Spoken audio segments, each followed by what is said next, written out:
오늘 본문을 저희들이 이해하는데 가장 중요한 단어가 있다면 언약이라는 단어입니다. 언약. 어쩌면 좀 생소할 수 있는 단어일 수도 있을 것 같은데요.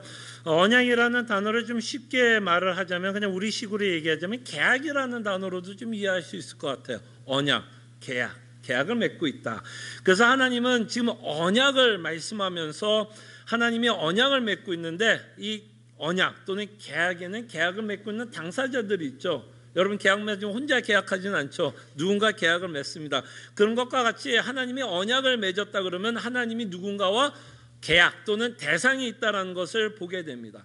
그래서 오늘 본문을 통해서 하나님이 언약을 맺고 있는데 그 언약의 대상이 이스라엘이다라는 것을 보게 되고 그 이스라엘과 함께 언약을 맺고 있고 그 언약의 내용을 저희들이 보게 됩니다. 그때 언약의 내용이 뭐냐면 하나님이 이스라엘 백성을 향한 약속이에요. 내가 이렇게 너희들을 해주겠다라는 약속의 내용이 이 언약의 내용에 담겨져 있다라고 생각을 하시면 좋을 것 같습니다. 자, 이렇게 언약이라는 단어 또는 계약이라는 단어를 통해서 우리는 좀 하나님이 좀 이렇게 너무 비즈니스적으로 이스라엘을 다루고 있는 것 같고 좀 차갑게 하나님이 이스라엘 민족을 좀 다스리는 것 같지만 여러분 인간과 인간 안에서 뭐 비즈니스 할 때도 계약을 왜 맺는 거죠? 그 계약의 의미가 뭐예요? 그 계약을 통해서 의무가 있다라는 거 아니에요? 그죠? 계약을 맺으면 의무가 있는 거죠. 여러분들이 랜드로드와 계약을 맺으면 그 랜드로드에게 매달마다 돈을 줘야 될 의무가 있고 여러분들이 어떤 은행에게 대출을 받으면 그 대출을 매달마다 내야 되는 의무가 주어지는 거죠. 그 계약을 통해서 의무가 주어집니다. 그 내용이 이 언약에도 들어있는데 하나님은 이렇게 언약을 맺으면 하나님은 반드시 그 의무를 하셔야 된다라는 거예요. 하셔야 된다라는 거예요. 그냥 내 마음이 변하면 나 안 지킬래가 아니라 하나님이 이렇게 언약을 맺었기 때문에 하나님의 자신이 약속한 그 언약을 다시 한번 성실하게 신실하게 행해야 할 의무를 갖고 있다는 것을 통해서 우리는 다시 한번 하나님께서 우리에게 구원을 베푸시는 확신을 저희들이 갖게 됩니다. 그래서 다시 한번 하나님의 의지를 보게 돼요. 하나님이 맺고 있는 언약을 통해서 하나님의 의지를 보게 되고 하나님은 반드시 자신이 약속한 것을 지키고 있다는 것을 보게 됩니다. 자, 그럴 때 오늘 언약에 대해서 생각하면서 두 개의 언약이 오늘 본문에 기록되고 있는 것을 보게 됩니다. 굉장히 중요한 내용인데요. 두 개의 언약이 나오는데 하나의 언약은 이렇게 부릅니다. 첫 언약이라는 단어를 써요. 7절을 보면 이렇게 시작하죠. 첫 언약이 라는 단어가 나오는 걸 보게 되고요. 그 다음에 8절 후반부에 보면 또 어떤 언약이 있죠? 새 언약이 나오고 있는 것을 보게 됩니다. 그래서 오늘 본문을 통해서 우리는 두 가지의 언약을 좀 살펴보려고 합니다. 하나는 첫 언약, 그 다음에 또 하나의 언약은 새 언약. 근데 오늘 히브리서 기자는 이 첫 언약에 대해서 이렇게 말을 해요. 저 첫 언약이 무흠하였더라면, 흠이 없었더라면, 아무 문제가 없었더라면 둘째 것을 요구할 일이 없었으려니와. 이 둘째 것은 뭐죠? 새 언약이죠. 그러니까 이렇게 새 언약이 요구되었다라는 것을 통해서 첫 언약이 뭔가 좀 문제가 있다라고 히브리서가 말씀을 합니다. 근데 이 논리는 지금까지 우리가 계속 봤어요. 어떤 논리였냐면 여러분들 우리가 살펴본 것처럼 구약의 대제사장이 온전하였더라면 새로운 대제사장이 필요해요? 필요하지 않아요? 필요하지 않죠. 구약에 있었던 대제사장이 자신이 해야 할 일을 다 했더라면, 죄를 사함을 가져왔더라면 새 대제사장이신 예수 그리스도가 필요 없게 됩니다. 대제사장이신 예수 그리스도가 필요하다는 얘기는 구약의 대제사장의 제도가 뭔가 흠이 있었다는 거죠. 그것과 똑같은 원리로 새 언약이 필요했다라는 이유는 뭐예요? 뭔가 첫 언약에 뭔가 문제가 있었고 흠이 있었다라고 히브리서 기자는 말씀하고 있습니다. 그래서 그 첫 언약에 흠이 있어서 하나님은 다시 한번 새 언약을 맺고 있는 내용을 보게 되는데요. 히브리서의 특징은 뭐냐면 끊임없이 구약을 인용하면서 그리스도를 설명하고 있다는 것을 보게 되는데, 오늘 여러분들과 함께 많은 그 시간을 좀 할애할 본문은 사실 예레미야의 본문이에요.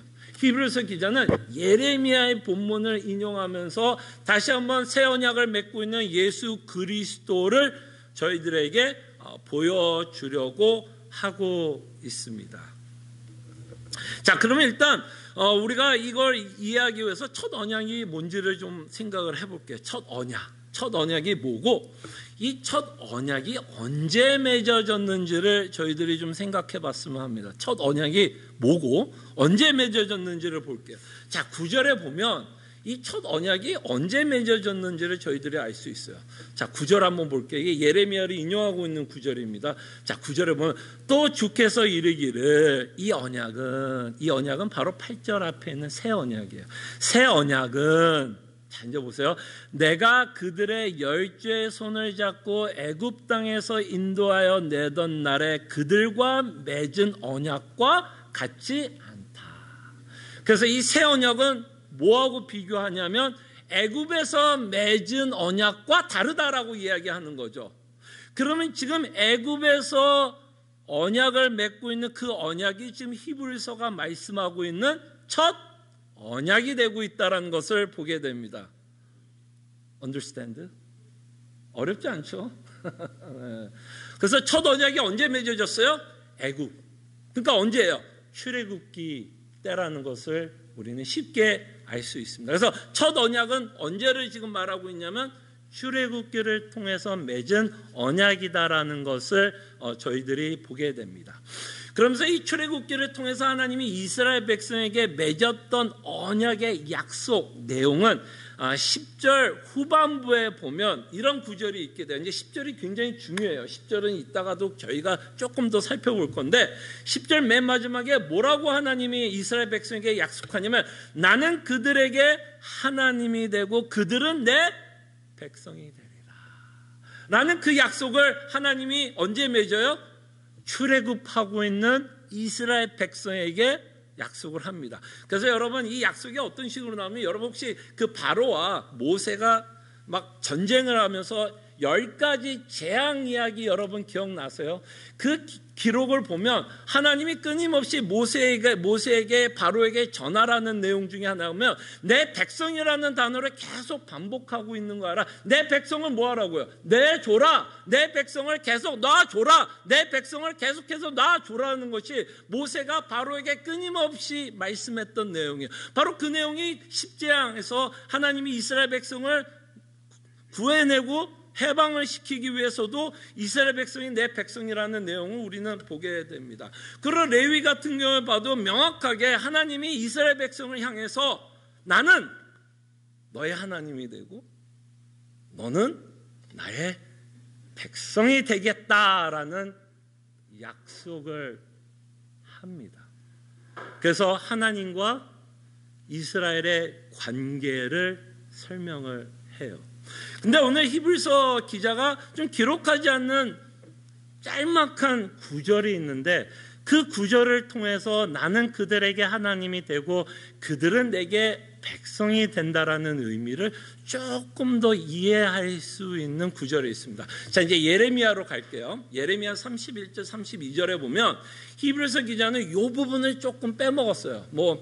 성령의 영감 때문에 이 부분을 어떤 의도로 빼먹었는지는 잘 모르겠지만, 예레미야 31장 32절에 보면 이렇게 첫 언약을 맺고 있는 내용이 어떤 의미를 갖고 있는지를 저희들이 조금 더 명확하게 보게 됩니다. 자, 보세요. 히브리서에서 이걸 인용하고 있는 걸 보게 돼요. 자, 이 언약은 내가 그들의 조상들의 손을 잡고 애굽 땅에서 인도해 내던 날, 똑같은 얘기죠. 아까 히브리서에서 봤죠. 자, 애굽 땅에서 인도하여 내던 날에 맺은 것과 같지 아니할 것은, 자, 요 부분이 사실 히브리서 기자가 조금 빼먹었어요. 근데 이 부분이 굉장히 오늘 본문을 이해하는데 굉장히 중요한 구절이 됩니다. 하나님이 이스라엘 백성을 향해서 어떤 마음을 갖고 있었는지를 표현하고 있습니다. 뭐라고 그래요? 내가 그들의 남편이 되었어도. 그러니까 하나님이 이스라엘 백성을 애굽에서 끌고 나올 때 어떤 마음으로 이들을 끌고 나왔어요? 내가 남편이 되어, 물론 비유죠. 그러면 이스라엘 백성은 뭐가 되는 거예요? 당연히 부인이 되는 거죠. 그래서 지금 하나님과 이스라엘의 백성의 관계를 부부 관계로 설명하는 거예요.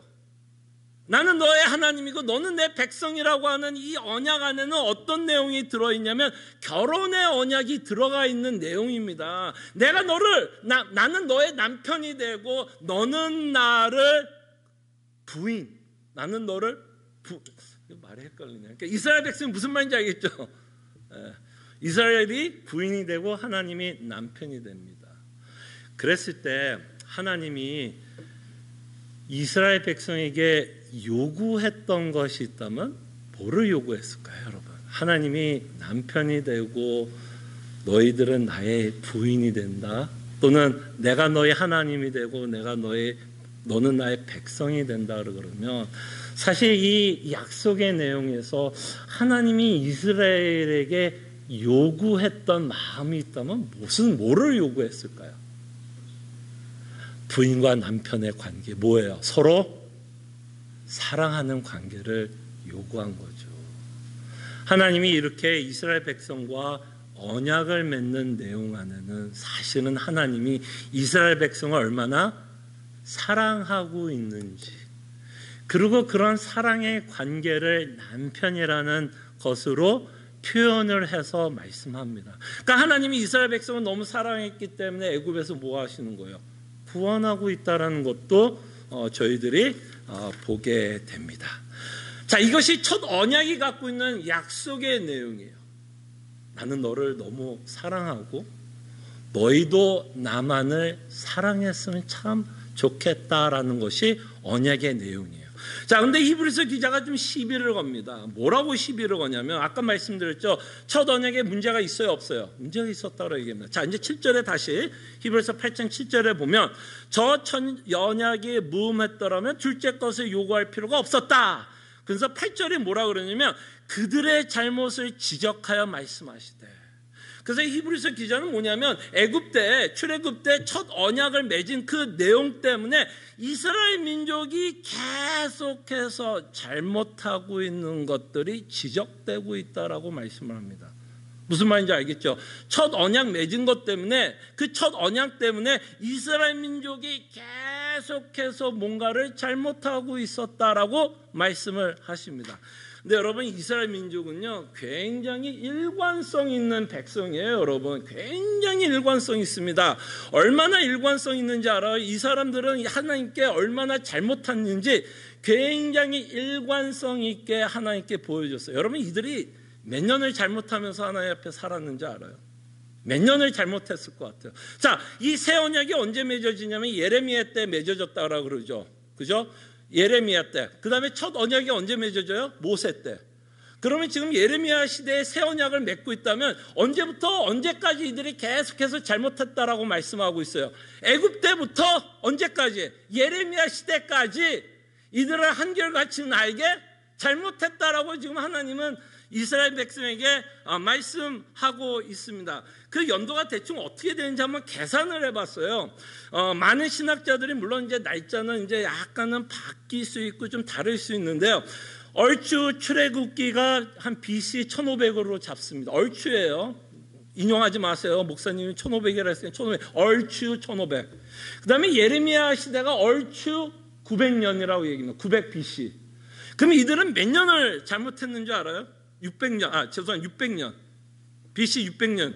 약 900년을 잘못했다라고 지금 말씀하는 거예요. 지금 900년을 컨시스턴하게 일관성 있게 하나님께 잘못했다라고 말씀을 합니다. 그럼 여러분, 여기서 이제 우리가 생각해 보고 싶은 건 이들이 잘못한 내용이 뭘까요?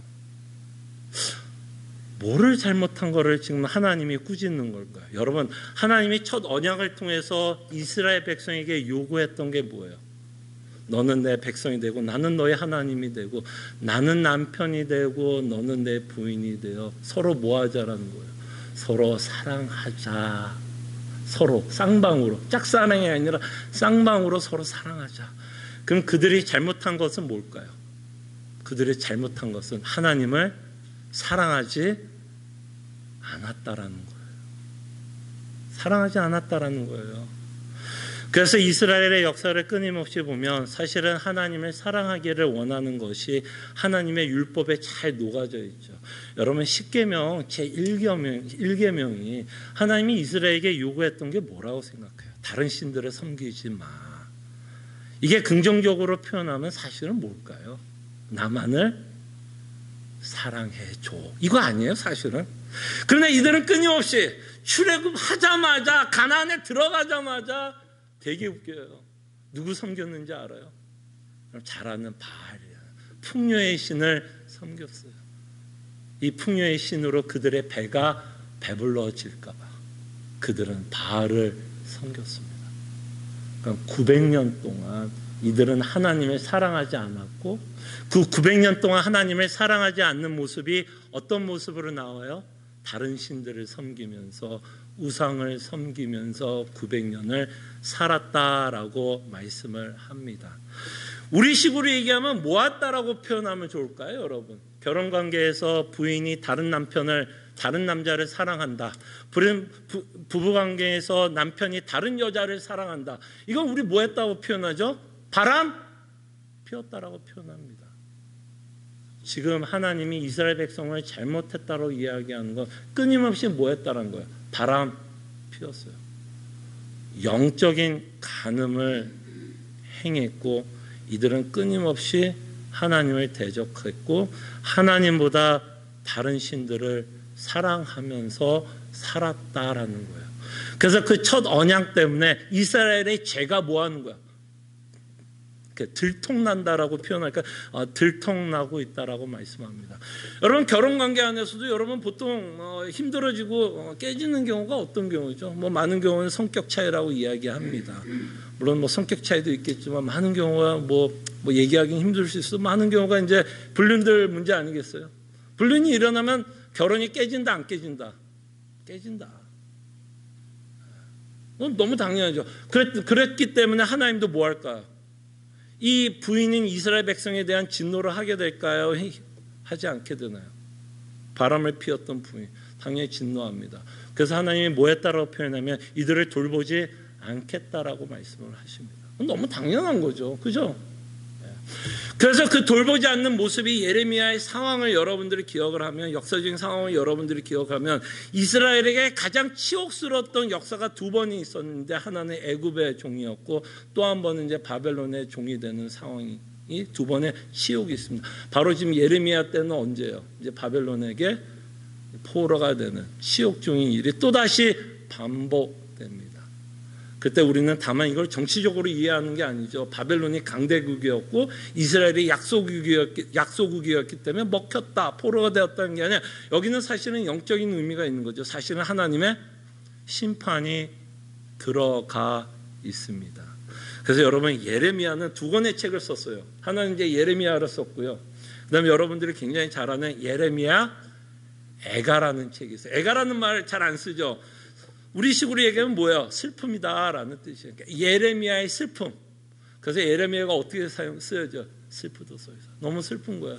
이스라엘 민족에 끊임없이 하나님께 죄를 짓고 영적인 간음을 하고 있고 끊임없이 하나님은 뭐 할 수밖에 없는 이스라엘 민족을 심판할 수밖에 없는 그 모습을 보면서 이 선지자는 너무너무나 슬퍼하고 있는 내용이 예레미야 애가의 내용입니다.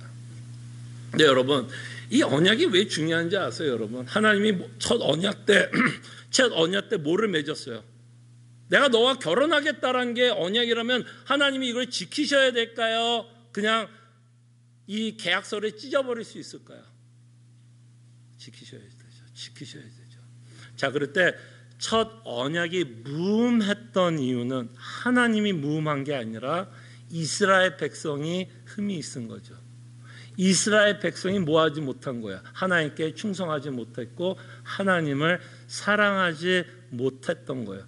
그러니까 첫 언약에 문제가 있었다라기보다는 첫 언약을 맺고 있는 대상인 이스라엘 민족에게 문제가 있었다라는 것을 우리는 보게 됩니다.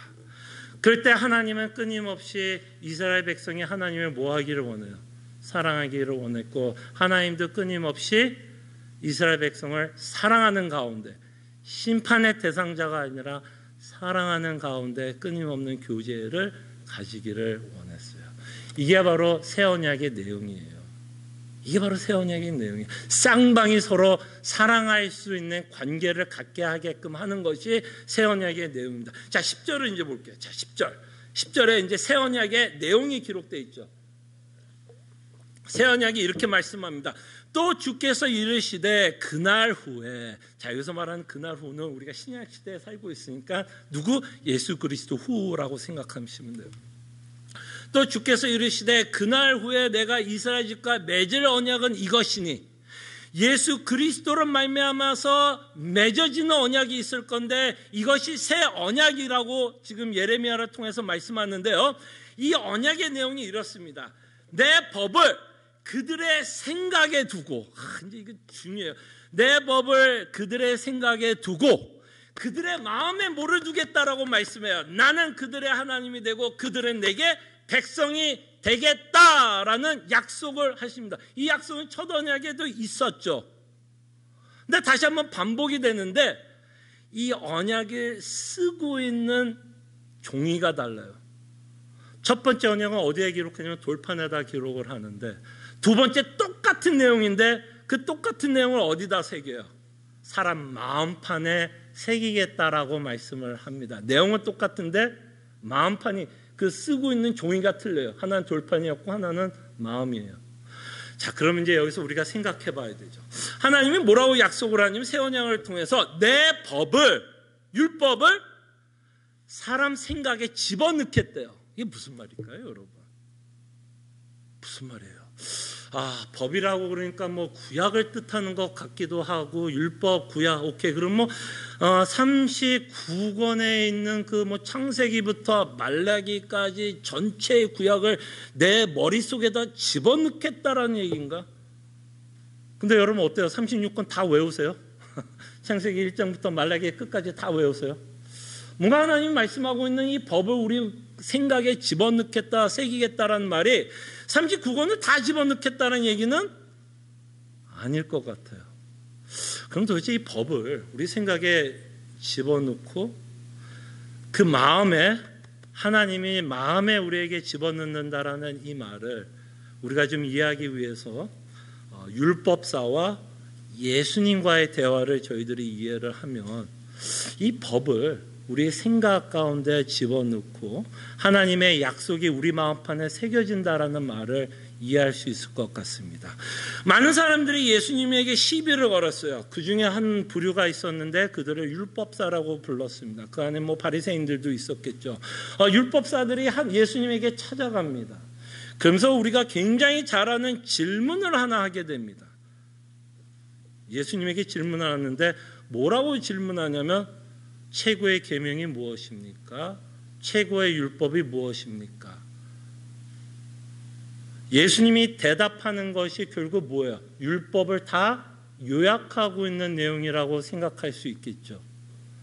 그러면 그 율법을 예수님이 요약하고 있다면 그것이 바로 우리 마음속에 새겨지고 있는 내용이라고 우리는 충분히 생각할 수 있을 것입니다.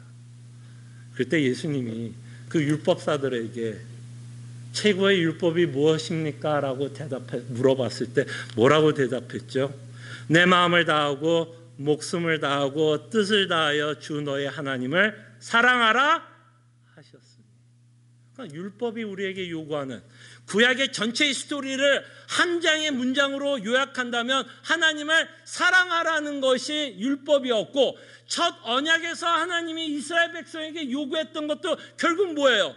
나를 사랑하라고 말씀하고 있다면 하나님이 우리에게, 우리 마음판에 이 율법을 새겨주겠다라는 말은 뭐예요? 결국 뭐예요? 이제는 우리가 하나님을 사랑할 수 있게끔 하나님이 해 주시겠다라는 약속입니다.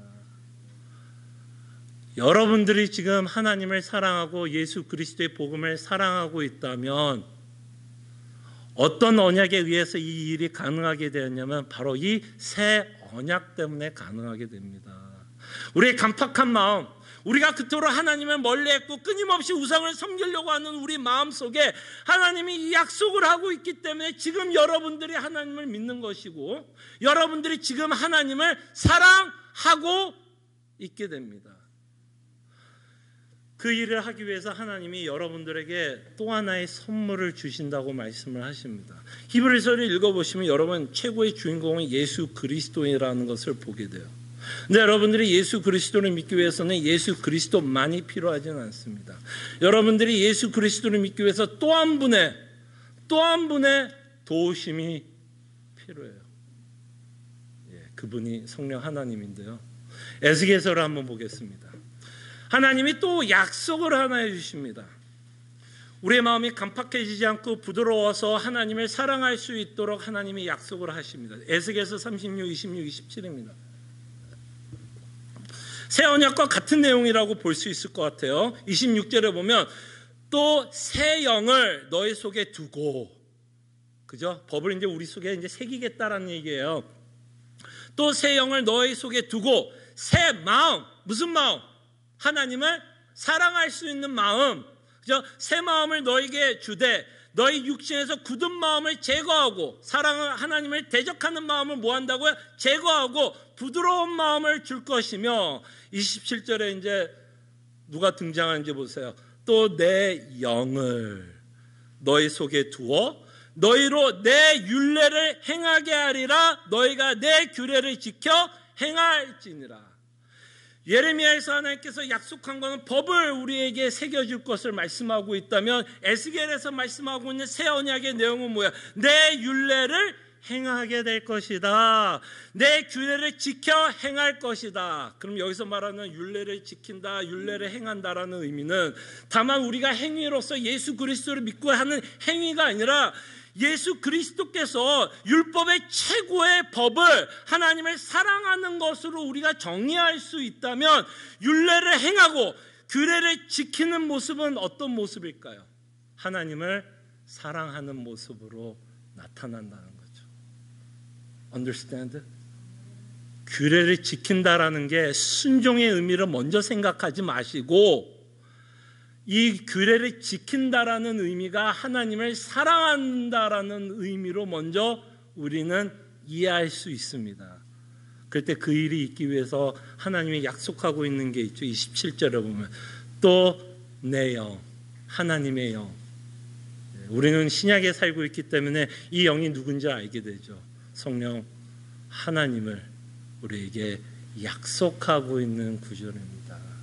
그래서 성령 하나님으로 말미암아 우리가 강팍해지고 하나님을 대적하고 하나님을 미워했으며 우상을 끊임없이 섬기고 우상을 끊임없이 사랑하려고 하는 그 마음에 성령 하나님이 오시고 우리의 부드러운 마음을 주사 이제는 누구를 사랑하게 해요? 하나님을 사랑하게 하신다라는 것이 바로 예레미야를 통해서 하나님께서 약속하고는 새 언약이고 지금 여러분들이 예수 그리스도를 믿고 있다면 바로 이 새 언약이 성취되고 있다는 것을 보게 되고 이렇게 새 언약이 성취되는 것을 통해서 내가 받은 구원은 전적인 하나님의 은혜다라고 밖에 우리는 고백할 수밖에 없다라는 것을 보게 됩니다. 오직 그리스도의 은혜로 성령 하나님의 강권적인 역사하심을 통해서 우리의 마음이 변하고 거듭나며 이제는 하나님을 사랑하며 살아가게 된다라는 겁니다.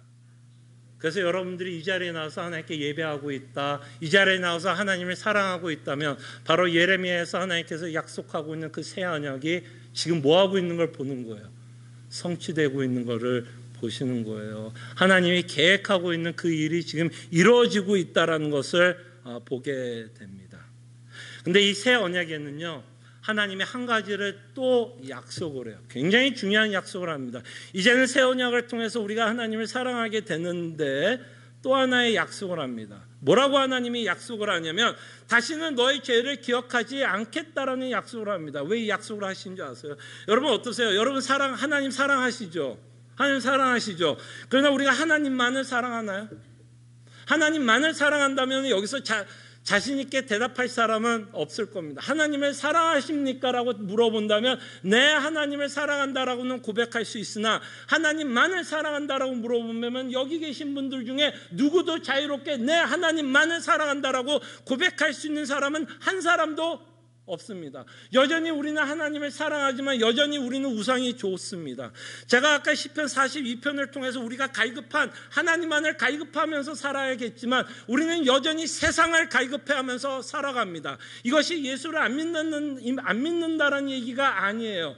여전히 우리가 예수 그리스도를 사랑하고 있지만 우리는 여전히 이 세상을 사랑하고 하나님보다도 이 세상이 사랑할 때가 있습니다. 만약에 우리가 하나님을 여전히 사랑하고 있지만 우리가 하나님보다 다른 것들을 사랑하고 있다면 여전히 하나님은 여러분과 저를 어떻게 할 수밖에 없을까요? 어떻게 할 수밖에 없을까요? 여러분들의 신앙의 고백이 틀려 진심으로 하나님을 사랑한다는 것도 사실일 수 있으나 여러분과 제가 끊임없이 우상을 섬기고 있다면 남편 되시는 이 하나님을 미워하고 우상을 섬기고 있다면 하나님은 여전히 우리를 심판할 수밖에 없어요. 우리의 마음이 변했어도 우리가 여전히 하나님을 사랑하고 있어도 우리가 꾸준히 우상을 섬기면서 살아가고 있다면 하나님이 이스라엘을 돌보지 않은 것처럼 여러분들도 하나님을 돌볼 수가 없어요. 그래서 하나님이 새 언약을 통해서 다시 한번 약속을 합니다. 뭐라고 약속해요? 내가 너희들에게 긍휼을 베풀고 그 긍휼의 내용이 뭐예요? 내가 다시는 너의 죄를 기억하지 않겠다. 이 사랑의 관계가 깨지지 않기 위해서 하나님이 의도적으로 약속하는 게 뭐예요? 의지를 갖고 약속하는 게 뭐예요? 내가 다시는 너의 죄를 기억하지 않겠다. 여러분 이 구절을 보면 하나님의 의지를 보셨으면 좋겠어요. 갑자기 하나님이 치매 걸렸을까요? 여러분 치매 걸린 사람 보면 뭐예요? 잊어버리죠. 뭐 자식도 잊어버리고 뭐 남편도 잊어버리고 다 잊어버린다 그래요. 그럼 얘 하나님이 지금 갑자기 죄를 기억하지 않겠다라고 말씀하면 갑자기 치매 걸리는 거예요? 다 잊어버린 거예요? 진짜 하나님이 잊어버릴 수 있을까요? 안 되죠. 말이 안 되죠. 그랬을 때 하나님이 기억을 하지 않겠다는 건 하나님의 의지예요. 기억남에도 불구하고 뭐 하겠다는 거야? 기억하지 않겠다. 너를 정죄하지 않겠다라는 얘기예요. 너가 죄를 지어도 내가 너를 심판하지 않겠다라는 얘기예요. 이 내용이 가능하게 한 이유가 뭘까요? 지금까지 7장을 통해서 우리가 살펴본 대제사장이신 예수 그리스도께서 계시기 때문에 이 약속이 가능하게 됩니다. 무슨 말인지 알겠죠? 우리가 비록 우상을 섬겨도 우리의 관계는 깨지지 않아요. 여전히 하나님은 우리를 끊임없이 사랑할 것을 약속하고 있는 구절입니다. 그럴 때 하나님이 약속하고 있는 새 언약의 최고의 열매는 여러분 어디에서 보게 되는지 아세요? 에베소서를 통해서 보게 됩니다. 여러분 에베소서 5장에 보면 남편과 부인의 이야기를 합니다. 부모를 떠나 하나가 된다라는 이야기를 합니다. 여러분 에베소서 5장은 정말 결혼식 가면 단골로 사용되고 있는 구절이에요. 근데 사실은 이거는 결혼 설교가 아니에요. 그냥 남녀가 사랑해서 결혼한다는 게 포커스가 아니에요. 남편과 부인의 관계가 포커스가 아니에요. 진짜 에베소서 5장에서 사도 바울이 진짜 말하고 싶은 포커스는 어디에 있는지 알아요? 예수님과 교회의 관계가 포커스입니다. 그럴 때 예수님이 누가 되죠? 신랑이 되시고 신부가 누구예요? 교회입니다. 예수 그리스도를 믿는 모든 자들이 신부가 됩니다. 그 일이 가능할 수 있도록 예수님은 교회를 위해서 자신을 내어주셨다라는 것이 사도 바울이 에베소서 5장을 통해서 말씀하고 싶은 거예요. 정말 여러분 이게 하나님이 창조의 목적 아니에요? 여러분 기억나세요? 하나님이 왜 인간을 창조했는지? 하나님이 심심해서요? 독재자로서? 왕으로 군림하기 위해서? 아니요. 하나님이 인간을 창조한 이유가 뭐예요? 하나님의 형상을 창조한 이유가 뭐예요? 교제하고 싶어서 사랑의 관계로. 쌍방강, 쌍방, 혼자 짝사랑 아니라. 여러분 옛날에 짝사랑 해보신 적 있으세요? 너무 오래됐죠? 짝사랑 얼마나 가슴 아래예요. 내 사랑을 저 여자가 좀 알아줬으면 좋겠는데 그 여자에게 내가 사랑하고 있는 마음을 전달할 방법이 없어. 그래서 속으로 알아요. 이게 하나님이 원했던 게 아니에요. 하나님의 쌍방, 나도 너를 사랑하고 너도 나를 사랑했으면 하는 마음에서 우리를 창조했어요. 굉장히 성경은 일관성 있게 우리에게 말씀하는 것 같지 않으세요? 이스라엘과 언약을 맺었던 그 내용에서도 나는 너를 사랑하고 너는 나를 사랑했으면 좋겠다. 그리고 예수 그리스도께서 이 땅에 오셔서 교회를 위해서 내줬을 때도 예수님이 요구한 게 뭐예요? 내가 너의 신랑이 되고 너는 내 신부가 됐을 때 요구하는 게 뭐였을까요? 너는 나만 사랑하면 안 되겠니? 세상이 얼마나 보암직하고 먹음직한 거 알아. 너가 그거에 대해서 갈급한 거 알아. 세상이 주는 기쁨 알아. 내가 모르는 거 아니야. 내가 세상을 지었는데 왜 그걸 모르겠어. 세상이 기쁨을 주는 것. 근데 나만 사랑해 줄 수 있겠니? 나만 사랑해 줄 수 있겠니? 이 세상에 어떤 것보다 나만을 사랑해 줄 수 있겠니? 이게 하나님의 마음이었어요. 이게 바로 첫 언약에 나왔던 하나님의 마음이고, 이거를 다시 회복시키기 위해서 하나님의 새 언약을 맺으시고 예수 그리스도를 우리에게 주시면서 나만 사랑할 수 없겠니? 그러면서 사도 바울은 끊임없이 그의 사랑을 어디에서 확증해요? 십자가에서. 십자가에서. 내가 너를 사랑한 거지. 너도 나를 사랑할 수 없겠니? 그래서 예수님은 정말 교회와 여러분들과 뭐 하고 싶었냐면 결혼하고 싶어요. 그냥 제도적으로 I do 사인이 아니라 정말 사랑하고 싶어요. 정말 사랑하고 싶어요. 그리고 여러분, 결혼하면 보통 신혼집 있죠. 한국의 전통 중에, 지금은 뭐 그럴지는 모르겠지만 한국의 전통 중에 하나가 뭐죠? 결혼하면 혼수집 누가 마련해요? 남자가 마련해요? 여자가 마련해요? 남자가 마련하죠. 그럴 때 예수님이 우리와 결혼하면 혼수집 누가 마련할까요? 혼수집 누가 마련해요? 우리가? 여자인 우리가? 아니요, 예수님. 근데 그 혼수집이 어딜까요? 어딜까요, 여러분? 여러분들과 함께 예수님이 살고 싶은 신혼집이 어딜까요? 천국이에요, 천국. 천국. 그 천국의 내용을 히브리서는 끊임없이 이 단어를 씁니다. 영원한 안식이라는 단어로 히브리서는 말씀을 해요. 천국에 가서 정말 영원토록 뭐 하고 싶은 거예요? 사랑하면서 살기를 원하시는 예수님의 마음을 저희들은 이 새 언약을 통해서 보게 됩니다. 함께 기도하죠. 몇 가지를 놓고 우리가 기도했으면 합니다. 한 가지는 구약과 신약의 관계를 좀 이해할 수 있도록 기도했으면 합니다. 구약과 신약의 관계를 이해하는 게 뭐 쉽지는 않을 수도 있을 것 같아요. 그렇지만 어쨌든 우리가 예수 그리스도를 좀 이해하기 위해서 구약을 이해하지 않고는 저희가 좀 예수님이 이해하기는 쉽지는 않을 것 같아요. 그래서 우리가 구약과 신약의 관계를 히브리서를 통해서 계속해서 보게 되는데요. 이 신약과 구약의 관계를 우리가 잘 이해가 될 수 있도록 기도했으면 좋겠고, 이 새 언약을 통해서 다시 한번 하나님의 의지를 봤으면 좋겠습니다. 우리를 구원하시고자 하는 의지, 우리를 거듭나게 하는 그 의지. 왜 우리를 거듭나게 하냐? 하나님을 사랑할 수 있도록 우리를 거듭나게 했다라는 거. 그래서 우리의 인생은 하나님에 대한 갈급함을 갖고 살아갈 수 있도록 기도했으면 좋겠어요.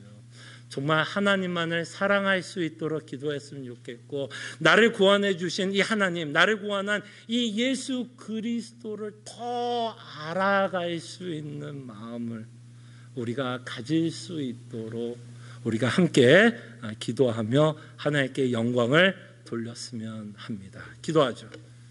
그래서 살펴볼 때 특별히 구약의 내용들을 숙지할 수 있도록 지혜를 주시고 이해할 수 있는 또 명철을 허락해 주시기를 원합니다.